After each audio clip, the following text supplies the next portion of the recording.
Guys വൈകുന്നേരമൊക്കെ ആയപ്പോൾ ഞങ്ങൾ എല്ലാവരും കൂടി നോർത്ത് പുറത്തേക്കൊക്കെ പോകാമെന്ന്. നമ്മൾ മാത്രമല്ല നമ്മുടെ പിള്ളേരുണ്ടായിരുന്നു. കൊച്ചിൻ്റെ ഫാമിലിയൊക്കെ എത്തിയിട്ടുണ്ടായിരുന്നു. അപ്പോൾ അവർ നെക്സ്റ്റ് വീക്ക് പോവാണ്. അപ്പോൾ അവരെ കൊണ്ട് വെറുതെ ഒന്ന് കറങ്ങാനായിട്ടൊക്കെ ഇറങ്ങിയതാണ്. നമ്മൾ ആദ്യം പോകുന്നത് ഏറ്റുമാനൂരേക്കാണ്. അപ്പോൾ അവിടെ ചെന്ന് കഴിഞ്ഞപ്പോഴാണ് രശ്മി മനോജിൻ്റെ പഴയ ഒരു സ്റ്റുഡൻറ്റിനെ കണ്ടത്. അങ്ങനെ അവരോട് കുറച്ച് നേരം വർത്താനമൊക്കെ പറഞ്ഞുകൊണ്ട് വന്നു. ഇനി നമ്മൾ നേരെ ഷോപ്പിൻ്റെ ഉള്ളിലേക്ക് കയറാനായിട്ട് പോവാണ്.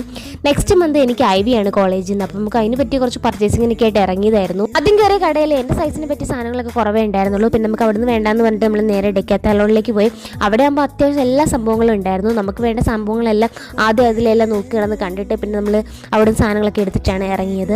ഇപ്പം എങ്ങോട്ടാണെന്ന് വെച്ചാൽ ഒരു ലിസ്റ്റ് ഓഫ് സാധനങ്ങൾ തന്നെ നമുക്ക് അവർ എടുത്തു തരും. പിന്നെ നമുക്ക് അത്രയൊന്നും വേണ്ടാത്തതുകൊണ്ട് നമുക്ക് അത്യാവശ്യം വേണ്ട 2-3 സാധനങ്ങൾ മാത്രം വാങ്ങിച്ചിട്ട് നമ്മൾ അവിടെ നിന്ന് ഇറങ്ങിയിട്ടുണ്ടായിരുന്നു. പിന്നെ അവിടെ നിന്ന് നേരെ പോയി യുവമാർക്ക് ഡ്രസ്സ് നോക്കാനാണ്. മാക്സിലേക്കാണ് ഫസ്റ്റ് പോയത്. പക്ഷേ അവിടെ ചെന്നിട്ടുള്ള സാധനങ്ങൾ നമുക്ക് ഇഷ്ടപ്പെടുന്നുണ്ടായിരുന്നില്ല. പിന്നെ അവിടെ നിന്ന് നമ്മൾ നേരെ വേറൊരു ഷോപ്പിലേക്ക് പോയിട്ടുണ്ടായിരുന്നു. ഇനി നമ്മൾ ഇവിടെ നിന്നൊക്കെ നേരെ പോകുന്നത് വേറൊരു സ്ഥലത്തേക്കാണ്. അതെങ്ങോട്ടാണെന്നും എവിടേക്കാണെന്നും നെക്സ്റ്റ് വീഡിയോയിൽ പറയാം. അത്രയുള്ളൂ ഗൈസ്, ബൈ.